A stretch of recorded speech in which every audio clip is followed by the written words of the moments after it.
Hey folks, welcome back to another First Impressions. Today we are looking at Kaguya-Sama Love is War, or better known just as Love is War.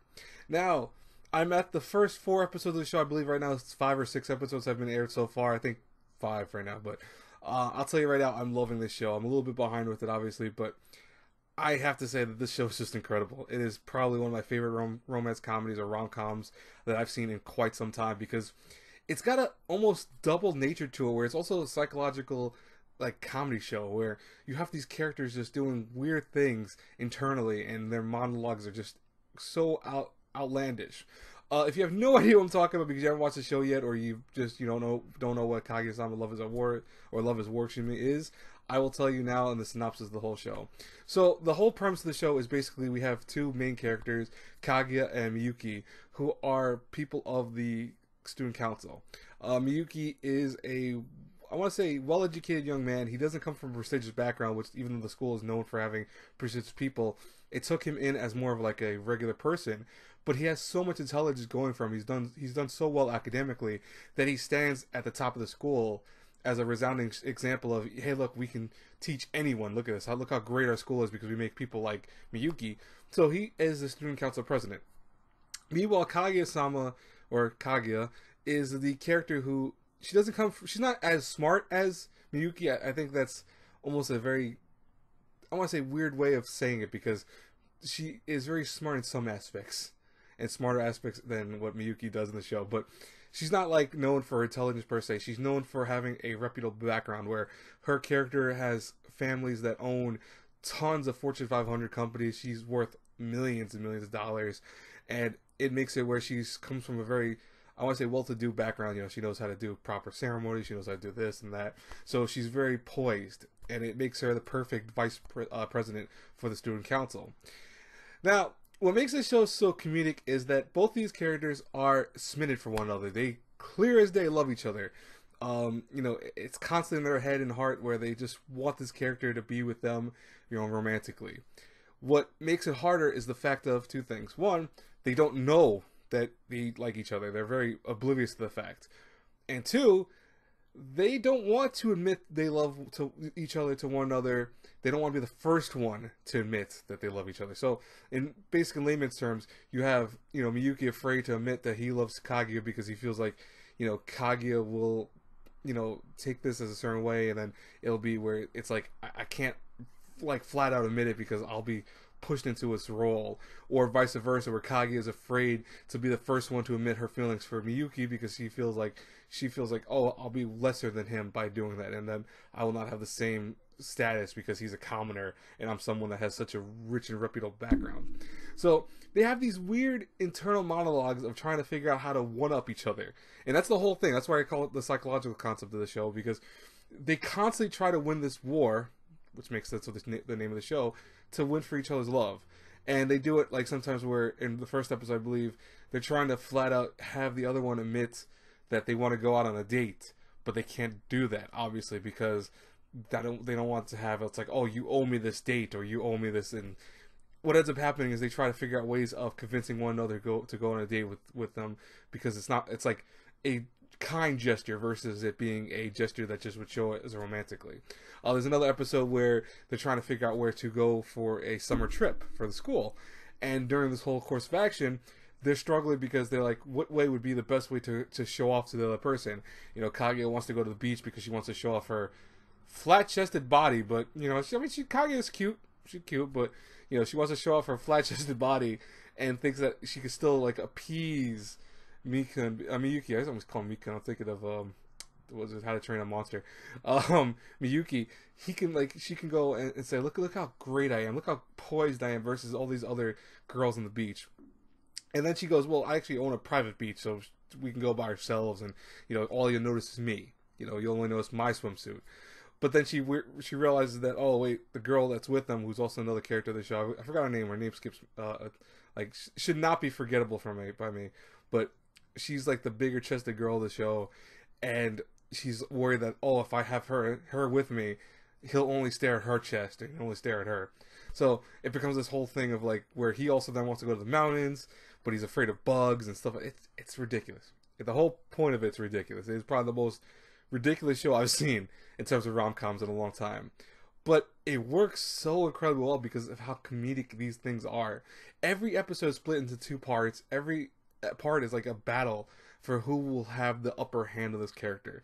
And most of the time, it's usually small victories for each one of them. Like, for example, there's one episode where Miyuki is talking to a student, like another fellow student, about love, and Kaguya is listening in, hears her name, and then he's like, "Oh, what do you like about her?" And he's like, "Well, I like this or that about her." Realizes that she's right nearby, so he changes it to make it so it's better.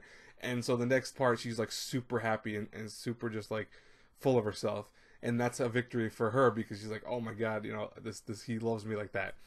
But it's like they're always afraid of going that one step that will push it to where, oh, it's like, I admit that I love you because now I own you. It's so stupid. It really is. Like, the premise of everything, it's the dumbest thing you could think of, but it's one of those shows that on paper it doesn't sound like it works, but when you actually watch it, it works really well. Like, I had friends of mine telling me, check out the first episode, Aaron, it's gonna be perfect for you.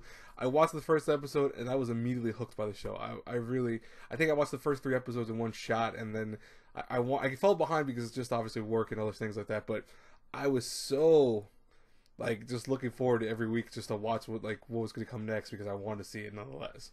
And I only fell behind, I think, by 2 episodes. I think right now it's the 6th episode. I think I'm on the 4th episode. Like I said before, I actually might be on the 5th episode as of recording this, because I am recording this like a little bit prior to me watching the show again because I'm trying to catch up. I'm playing catch up with a lot of shows, by the way. That's why you haven't seen first reactions for a lot of things. Like the next one I'll be doing is Promised Neverland, which I want to really do a reaction for that too. But or excuse me, first impressions of that. But the show is just, it's so good. The opening song alone, by the way, is definitely for me so far. I'm not saying the best opening, but it's contender for one of the best openings of 2019 so far. I mean, we're still early into the year, so I don't want to say it's the best and greatest opening yet, but it's contender for one of the best because honestly, it's one of those songs you can listen to a million times. It's done by a guy who's known for doing romance music from like the 80s, and the dude's like, I think it is like, I want to say like late 60s or mid 60s.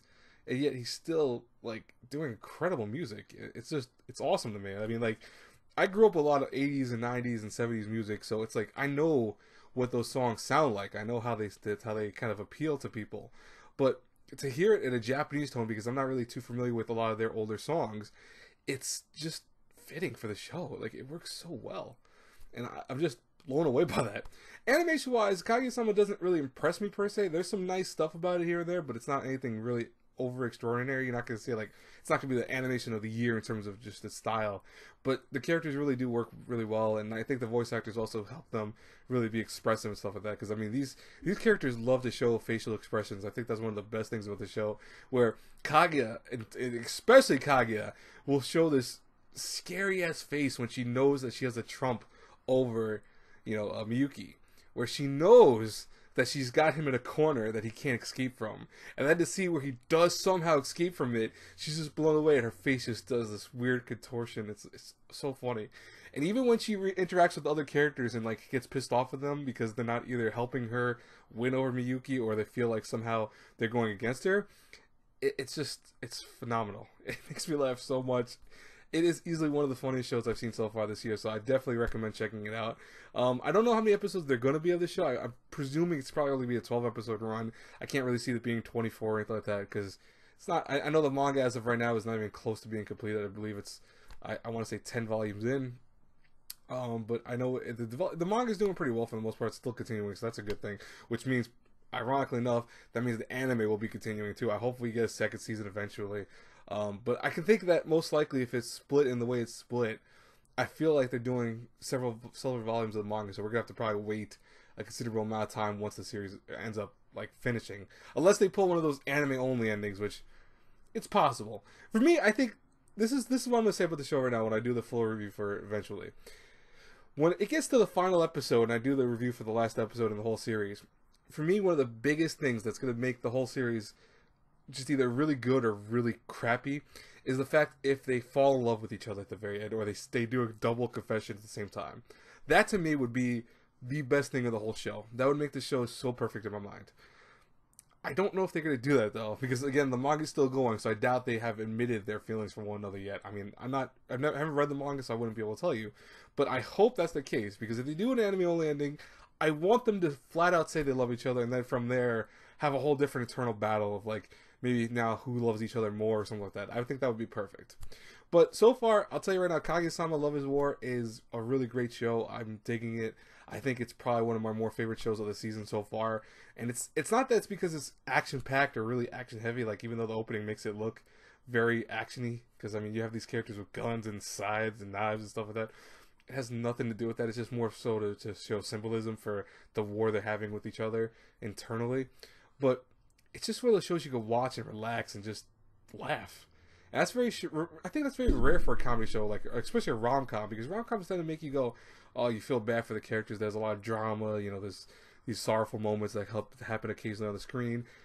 Not Love is War. Love is War is just comedic. It's got that psychological concept because you see these characters eternally fighting one another, but it's just one of those shows you can watch and just lay back and just laugh nonstop with some of the stupid crap that happens, because these characters are dumb as hell. I mean, to not admit their love for one another when they clearly like each other pisses me off so much sometimes. But it's what makes this show so worth watching, because you hope that maybe next episode they'll let it slip. Or maybe next episode someone will admit it. You know, it's that hope, that desire that it'll happen. But I doubt it will happen anytime soon, unfortunately. But have you seen Kaguya-Sama Love is War? Let me know in the comments below what your thoughts of the first couple episodes are.